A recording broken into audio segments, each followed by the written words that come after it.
सकीब भाई, जनादेश या ज्ञानादेश क्या माना जाए? जिस तरीके से अभी फिलहाल आंकड़े बता रहे हैं, उसको कैसे मान लिया जाए? जो बात कामायनी कह रही हैं, वो भी एक सवाल तो है। लोकतंत्र, प्रजातंत्र, राजतंत्र सब अपनी अपनी जगह पर है, ये सारे तंत्र अपनी जगह पर हैं। फिलहाल इस समय तो एनडीए जीत की खुशी में झूमता हुआ दिख रहा है, और ऐसे में बिहार को लेकर के बड़े सवाल उठेंगे। वो सवाल मैं अभी आगे उस पर आऊंगा। फिलहाल जरा इस जीत पर पहली प्रतिक्रिया, इस हार पर पहली प्रतिक्रिया, शकीब भाई। देखिए राम प्रकाश भाई, मैं डे वन से कह रहा हूँ, जब से हम लोग फील्ड में घूम के आए हैं। मैं डे वन से कह रहा हूँ कि ये ज्ञानादेश होगा तो ऐसा ही आएगा, जनादेश होगा तो आप फिर बात करिएगा। आवाज आ रही है? देखिए, मैं हाँ ये हाँ, कह रहा हूँ कि मैं तो ठीक हो आपको गया। डे वन से कह रहा हूँ कि ज्ञानादेश आएगा तो ऐसा आएगा, और जनादेश आता तो तस्वीर दूसरी होती। अब रह गया सवाल, आप इसकी टेक्निकलिटीज को भी इग्नोर नहीं कर सकते हैं। सुबह 8 बजे से काउंटिंग हुई है, 1:30 बजने वाले, लगभग 1:22 हो गए, यानी 5 घंटे से ज्यादा की काउंटिंग हो गई है। और अभी तक 50% वोट भी काउंट नहीं किए गए, यानी 25 राउंड की काउंटिंग तो मिनिमम होनी है हर विधानसभा में। कहीं कहीं 32 राउंड भी है, कहीं कहीं 35 राउंड भी है। मैं 12 बजे तक की बात आपको बता रहा हूँ, बांका में 28 राउंड की काउंटिंग होनी है। बांका की सीट पर 12 बजे तक सिर्फ 1 राउंड की काउंटिंग हुई थी। आलमनगर दरभंगा की सीट पर सिर्फ 2 राउंड की काउंटिंग हुई थी। तो ये ऐसा क्यों है? जबकि अब तो इसका मतलब ये है कि अभी तक 50% वोटों की गिनती भी नहीं हुई। और अगर 101 सीट लड़ने वाली भाजपा को 86 सीटों पर रुझान में दिखाया जा रहा है, तो फिर वो 86-15 रखने की जरूरत ही क्या है? 100% का स्ट्राइक रेट दे दो। अगर आप इस ट्रेंड की बात करें तो ये जो ज्ञानादेश है, इस ज्ञानादेश में इस बात का इंतजाम किया गया है कि बीजेपी, आरएलजे, एलजेपीआर, आरएलएम और एचएएम को मिला करके माइनस नीतीश इतनी इतनी संख्या में सीटें आ जाएं कि 2-4 निर्दलीय और इधर से वीआईपी को समेट करके हम सरकार बना लें, ताकि नीतीश जी उधर पलटी मारने के लिए के काबिल ही ना रहे। और चूंकि हम बड़ी पार्टी होंगे, इसलिए राजभवन का खेल तो हमारे साथ ही होगा, राजभवन से हमको ही निमंत्रण आएगा। तो आप ये ट्रेंड सेट किया जा रहा है, आप इससे इनकार नहीं कर सकते। मतलब ये क्लीन स्वीप दिखाया जा रहा है बीजेपी को, हम लोगों को कहीं नहीं दिखा। ये कैसा ट्रेंड है जो हमको नहीं दिखता है, जमीन पर घूमने वालों को नहीं दिखता है, चाय की दुकानों पे नहीं दिखता है, पान की दुकानों पे नहीं दिखता है, सब्जी के बाजारों में नहीं दिखता है, बसों में, ट्रेनों में नहीं दिखता है, ईवीएम में दिखता है। ईवीएम से जो नतीजे निकलते हैं उसमें वो ट्रेंड दिखता है। ये जो है अनडाइजेस्टेबल है ये ट्रेंड। अभी तक का जो ट्रेंड है, नतीजे क्या आएंगे नहीं आएंगे, शायद देर रात तक नतीजे आए, ये हो सकता है। लेकिन पवन खेड़ा ने अभी भी ये बात कही है कि ये लड़ाई अब किसी पॉलिटिकल पार्टी की ये लड़ाई नहीं है, ये लड़ाई बीजेपी, जेडीयू, आरजेडी, कांग्रेस, इन सब की लड़ाई से बाहर निकल करके ये लड़ाई election commission versus state of India हो गई है। और अगर ये लड़ाई ठीक। Election commission versus state of India है, तो फिर आप कोई चुनाव वुनाव की औपचारिकता खत्म कर दें।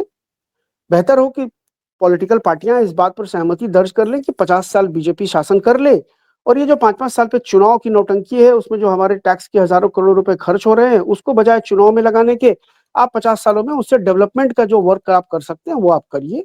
कम से कम रोटी रोजगार की बात आप करिए। मंदिर ही बनाना हो तो 10 मंदिर बना लीजिए, दो लेकिन कल कारखाने भी लगा दीजिए। इस बात पर आम हम्म। सहमति बन जाए पॉलिटिकल पार्टियों की, बस अब चुनाव की औपचारिकता करने की जरूरत ही नहीं है कोई। शकीब भाई, आप जो कहना चाह रहे थे वो कहिएगा, प्लस साथ में मैं जरा एक सवाल भी जोड़ दूं। चिराग पासवान के ऊपर जो इसकी बात हो रही थी, दांव लगाने की, एक आप उसमें कितना दम देख रहे हैं? दूसरी बात यह है कि नीतीश कुमार साहब के बिना बिहार की सरकार की कितनी संभावनाएं देख रहे हैं आप? देखिए रामप्रकाश भाई, मैं आपके उस सवाल पर ही मैं वहीं पे जवाब देना चाह रहा था कि जब हम लोग कह रहे हैं कि वोट चोरी हुई है, और इस बात में आप कह रहे हैं कि किसी को कोई शुभा नहीं था कि वोट चोरी नहीं होगी, तो ये हम लोगों ने भी तो कहा था कि वोट चोरी अगर नहीं हुई तो रिजल्ट ऐसा आएगा। इसका मतलब हम जितने पैनलिस्ट यहाँ बैठे हुए हैं, क्या इसमें से किसी ने भी इस रिजल्ट को लॉजिकल ठहराने की कोशिश की है? क्या सब एकमत नहीं है कि ये मैंडेट रिगिंग है? ऑब्वियसली हम पहले भी कह रहे थे कि वोट चोरी होगी। हम तो बार बार इस बात की आशंका व्यक्त कर रहे थे कि वोट चोरी होगी, और वोट चोरी हुई है तभी ये नतीजा आया। ये जनता का आदेश नहीं है, मैं किसी कीमत पर इसको नहीं मान सकता हूं कि ये पब्लिक का मैंडेट है। ये जनता ने बीजेपी के पक्ष में वोट दिया है, सवाल ही पैदा नहीं होता है। हरियाणा में आपने देखा, हरियाणा में क्या हम लोगों की आंखों की रोशनी चली गई थी? हरियाणा में क्या हम लहर नहीं देख पा रहे थे बीजेपी के खिलाफ? हरियाणा में क्या गुस्सा नहीं था? उस गुस्से का शिकार दुष्यंत चौटाला हो गए कि 10 की 10 सीटें हार गए, अपनी सीट हार गए। बीजेपी के साथ 2019 में सरकार बनाने का खमियाजा उन्होंने ऐसा भुगता। और अभी जिस नीतीश के लिए कोई मतलब 20 साल एक व्यक्ति मुख्यमंत्री है, उसके खिलाफ गुस्सा नहीं है, और जो जिनके खिलाफ हम लोगों ने गुस्सा महसूस किया बीजेपी के खिलाफ, वो बीजेपी सिंगल लार्जेस्ट पार्टी बनती हुई दिखाई दे रही है। दूसरी बात कि हमने एक बार और भी कहा था, आज भी कह रहा हूं कि देखिए, मैंने अभी भी कहा है कि ये माइनस नीतीश सरकार बनाने के आंकड़े जुगाड़ कर लिए गए हैं। चिराग का 28 सीटों पे लड़के 23 सीटों पर लीड करना, ये इसी बात की तरफ इशारा कर रहा है। आरएलएम है, उपेंद्र कुशवाहा साहब की पार्टी है, 2-4 निर्दलीय जीत के आएंगे, और अंत में मुकेश सहनी चूंकि डिप्टी सीएम बनने के लिए व्याकुल हैं, उनको कहा जाएगा कि आप 4 सीटें लेकर के आए, आइए इधर हम आपको डिप्टी सीएम बना देंगे, मुकेश सहनी निकल जाएंगे। इन महागठबंधन में सबसे अगर कोई अविश्वसनीय एलाई पार्टनर है तो वो मुकेश सहनी है। मैं अभी भी इस बात को मानता हूँ। तो मुकेश सहनी उधर से चले जाएंगे, तो ये मिला जुला करके व्यवस्था कर ली गई है माइनस नीतीश दिल्ली में, पटना में सरकार बनाने की, और ये उसी की कवायद थी, और वो हमको दिख रही है। अब आप कह रहे हैं ना कि ये संभावना भी खत्म हो रही है कि नीतीश और तेजस्वी मिलकर के सरकार बना लेंगे। ऑब्वियसली भाई, जब हम लोग इस बात की चर्चा कर रहे थे, और जब बार बार ये इस बात की चर्चा कर रहे थे कि नीतीश जी उधर जा सकते हैं, तो क्या बीजेपी को इस बात की खबर नहीं रही होगी? क्या बीजेपी ने उसके लिए कोई प्लान पहले से नहीं किया होगा? अगर उसको प्लान करके ही सरकार बनानी है, उनको तमाम मोहरे सेट करके बीजेपी सरकार बनाना है, अपना बीजेपी मुख्यमंत्री बिठाना सचिन है, भाई तो ये फिर प्लान पहले ही कर लिया था। अगर ये प्लान पहले नहीं हुआ होता तो सीएजी के मामले में नीतीश कुमार का नाम नहीं आया होता। नहीं, बहुत नीतीश साफ कुमार बात, का ये सीएजी के प्लानिंग तो मामले में बीजेपी ने नाम आया। पहले ही कर लिया। नीतीश कुमार को मेंटल डिस्टर्ब करने में आप देखिए बीजेपी ने जितना उतावलापन दिखाया है। बार बार ऐसा क्या हो गया कि जब भी संजय झा और सम्राट चौधरी नीतीश कुमार के दाएं और बाएं रहे, तभी नीतीश जी ने वो पागलपन वाली हरकत की। ये क्या आपको सामान्य लगता है? आपको विजय चौधरी और विजेंद्र यादव के बराबर में बैठ करके नीतीश जी कोई ऐसी वैसी हरकत करते हुए क्यों नहीं दिखे?